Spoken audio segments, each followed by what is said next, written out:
في إطار سلسلة الاستقبالات الدورية، استقبل صبيحة اليوم الثلاثاء 16 من سبتمبر 2025 السيد يوسف بشلاوي والي ولاية تلمسان بمقر الولاية الديوان مجموعة من المواطنين وممثلين عن فعاليات المجتمع المدني الذين رفعوا عدة انشغالات ذات الاهتمام العام والتي لها علاقة بالتنمية المحلية وانشغالات ذات طابع اجتماعي والمتعلقة بتحسين ظروف معيشتهم، أين استمع لجميع انشغالاتهم المطروحة وطمئنهم بالتكفل الجيد وبصفة تدريجية بمتطلباتهم ذات الصلة بالتنمية المحلية،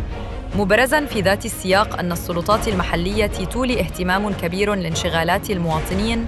وسوف تتكفل بها حسب الأولويات والملفات المستعجلة وحسب الإمكانيات المتاحة. كما أكد السيد الوالي على أن الانشغالات الجوهرية هي محل متابعة شخصية